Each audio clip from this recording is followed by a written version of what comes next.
अवधूत चिंतन श्री गुरुदेव दत्त. श्री स्वामी समर्थ. स्वामी म्हणत आहेत, बाळा आता थांब, थोडासा श्वास घे. तुला सांगून बोलून तुझ्यापर्यंत मी आलो आहे. माझ्या मुला, मी तुझ्यासोबत आहे. तुझ्या मुलाबाळांचा, तुझ्या परिवाराचा विचार तुझ्या डोक्यामध्ये आहे. तर हा संदेश तू नक्कीच ऐक, कारण तुझ्या जीवनात घडणारे सर्व काही चमत्कार, जे काही क्रिया, ते माझ्यासमोर दिसत आहे. तू सध्या तुझ्या मुलांच्या चिंतेत आहेस.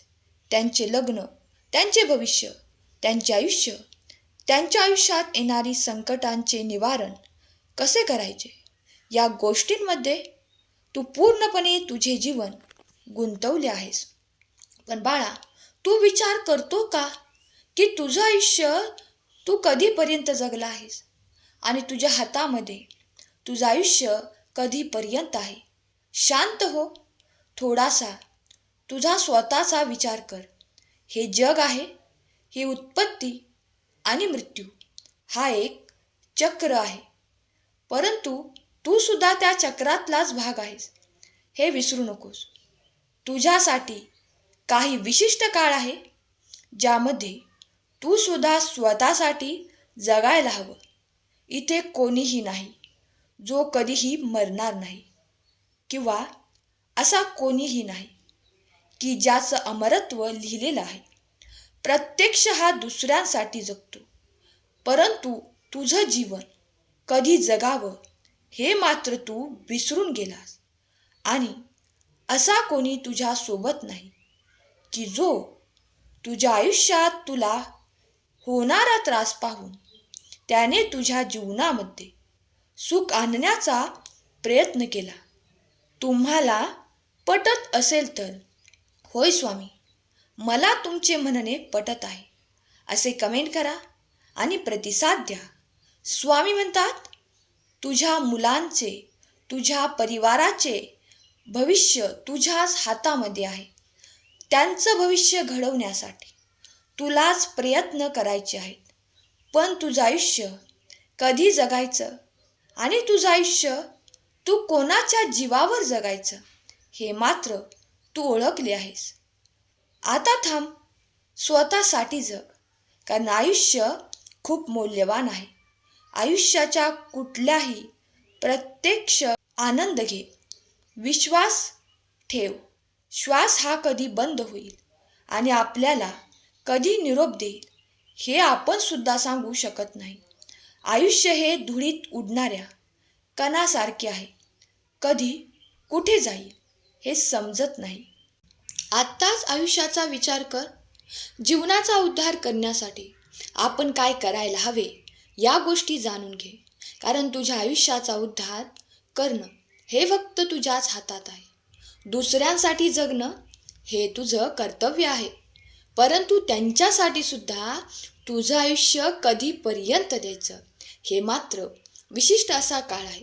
बाळा, आयुष्यात तू मरेपर्यंत जर इतरांसाठी जगलास तरीही शेवटी तुझ्यासोबत काहीच नाही, कोणी येणार नाही हे मात्र विसरू नको.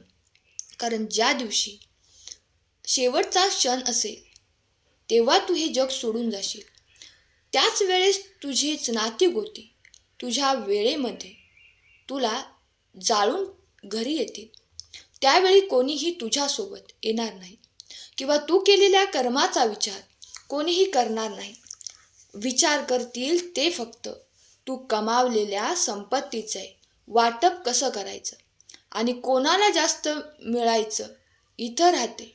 ते फक्त तुझ्या नावाची कीर्ती, धनाची कीर्ती फक्त तुझ्या परिवारापुरती आहे, तुझ्या मुलांपुरती आहे.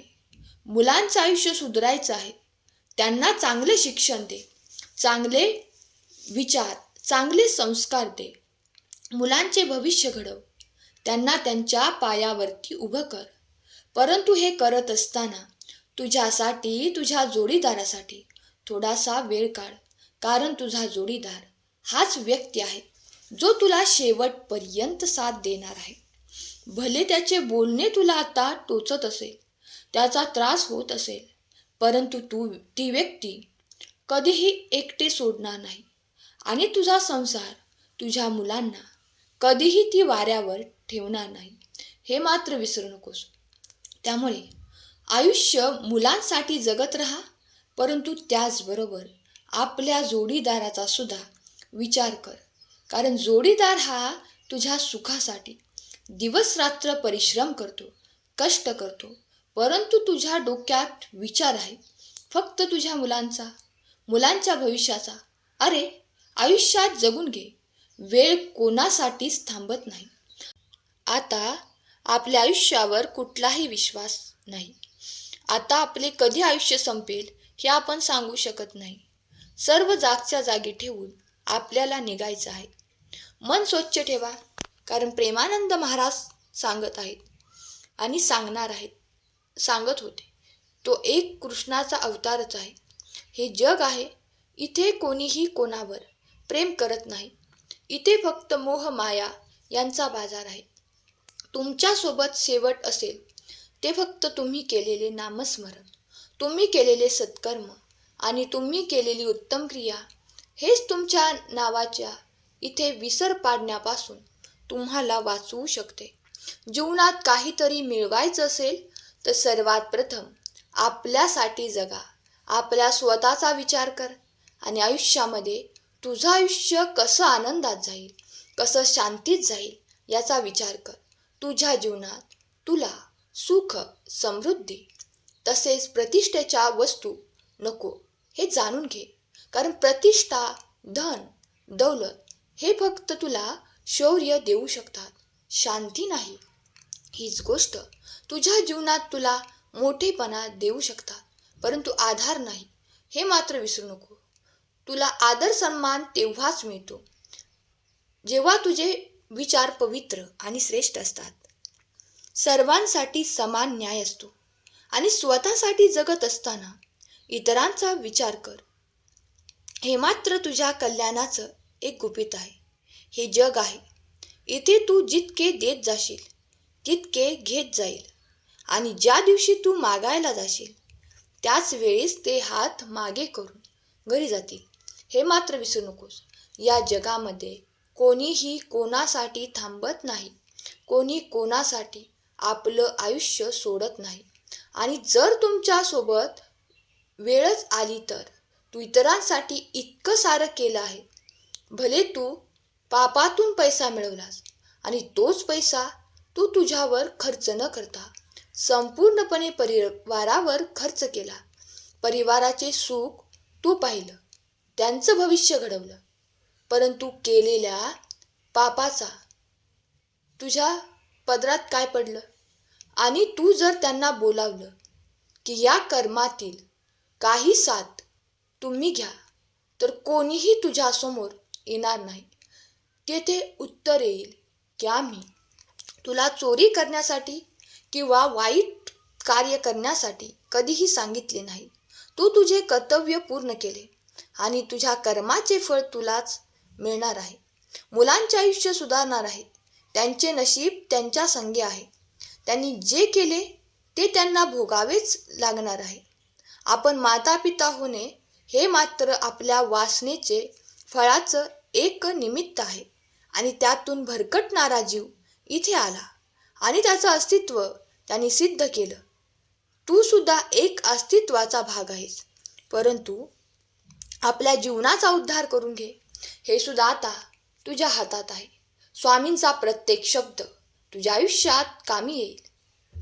स्वामी तुला सांगतात, बाळा, सदैव माझ्या नामस्मरणात राहा. हीच माझी इच्छा आहे. तुला आता मी सांगून थकलोय. शेवटी विचार तुलाच करायचा आहे.